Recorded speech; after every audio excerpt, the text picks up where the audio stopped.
Welcome back to the Hellscape Garden. Today we're talking about nasturtiums, one of the most entertaining plants you can grow in Phoenix. They're colorful, useful, edible, easygoing, and they have the rare ability to look fancy while also being completely practical. My Nana used to grow them in her Phoenix garden, and she was the one who taught me just how edible they are. The plant we're talking about is Tropiolum majus. Even though it looks like something from an old English cottage garden, it actually comes from South America, especially Peru, Bolivia, and surrounding regions. Long before it ever decorated fences in Europe or showed up on an upscale restaurant plate, it was known in the Andes as a useful food and a medicinal plant. During the age of exploration, when Europeans were enthusiastically transporting plants around the world, whether anyone asked them to or not, nasturtiums were brought to Europe in the 1500s. There, they became an immediate novelty with their bright flowers, round leaves, and fast-growing peppery flavor. The name tropiolum comes from a Greek word for trophy. Early botanists thought the round leaves looked like shields and the bright flowers looked like blood-stained helmets hung after battle. So yes, this cheerful little flower was officially named after battlefield loot.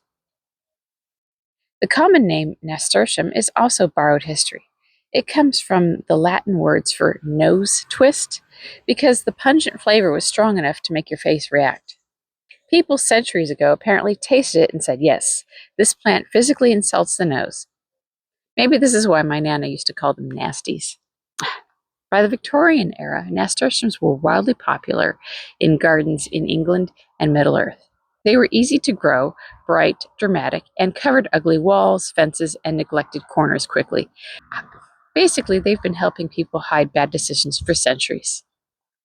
Now, if you live in Phoenix or gardening zone 9B generally, here's the thing to know. Nasturtiums are not summer plants here. They are cool season plants. Equate nasturtium season with perfect Gulf and Scottsdale weather, if that helps you remember. The best time to sow them in zone 9B is from October through January. That's when soil temperatures and air temperatures are working with you instead of against you. You can sometimes stretch planting into February, but once late spring heat arrives, they start thinking about retirement. So make sure you gather the seeds for planting for the next cool season. Their funny little seeds look like brains, and they're best direct sown into the earth because they don't love having their roots disturbed. The seeds are nice and chunky, easy to handle, and very satisfying compared to those microscopic seeds some plants make just to insult you, and that my husband thought was a good idea to plant all in one hole. Push them into the soil about half an inch deep, water them in, and keep things lightly moist until they sprout. Once they get going, nasturtiums tend to sprawl, trail, climb, and generally ignore whatever plan you had for them. They'll tumble out of containers, creep through beds, and drape over edges like they own the place. Honestly, let them. They usually look better freelancing than being controlled anyhow. One of the funniest things about nasturtiums is that if you pamper them too much, they sometimes reward you with lots of leaves and fewer flowers. Rich soil can do that. Too much nitrogen turns them into green giant freeloaders. They do better with moderate soil, moderate water, and just a little benign neglect. Now let's talk about why you should actually eat them. Nasturtium leaves have a peppery bite, kind of like arugula or watercress. Put a few leaves on a roast beef sandwich, and suddenly the whole thing wakes up. Rich meat, crusty bread, maybe a little mustard, and then that peppery green snap cutting through it all. Personally, I like to stack them pretty thick for flavor and crunch. They're also great in salads, especially when your lettuce is just sitting there contributing texture and no personality.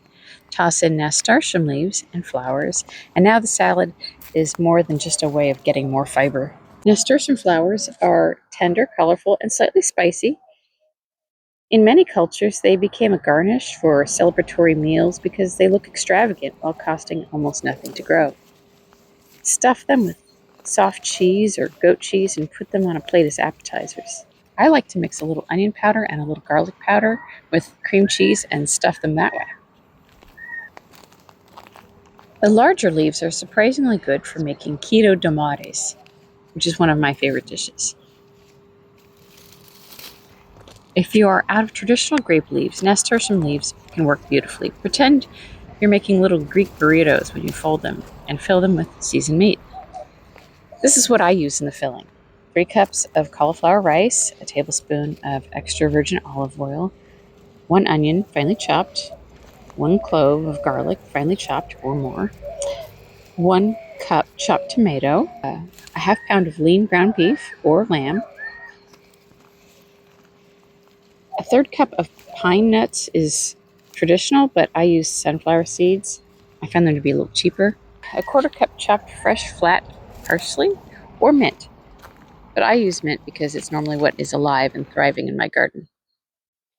A half cup chopped nasturtium flowers, 1/2 tablespoons capers, 1 teaspoon lemon juice, and 1 to 3 tablespoons pumpkin spice powder that you get at Trader Joe's. Do that to taste. And then 20 to 25 fresh, large nasturtium leaves with the stem trimmed and close to the leaf. Preheat the oven to 350 degrees. Place your little Greek burritos in a casserole dish and cook for 25 minutes. They hold together better than people expect and add a subtle peppery note that grape leaves just don't have. Notice that this recipe calls for capers. I make what's called poor man capers with the seeds sometimes. The seeds might be the most underrated part of the whole plant. Harvest the immature, slightly soft green seeds and pickle them with a little bit of vinegar and salt. Europeans were doing this centuries ago as a substitute when imported capers were expensive or hard to get. So there's a historical basis to these poor man's capers. Scarcity has always inspired good cooking. I've done variations on this with basil and rosemary. Basil adds a softer, aromatic Mediterranean vibe, and rosemary has that resinous, piney seriousness. Both are excellent. Throw those pickled seeds on fish and chicken, pasta, sandwiches, and those aforementioned dolmades, or anything that needs acidity and attitude. And if none of these recipes appeal to you, at least you could feed them to your bearded dragon. Historically, nasturtiums were also used medicinally.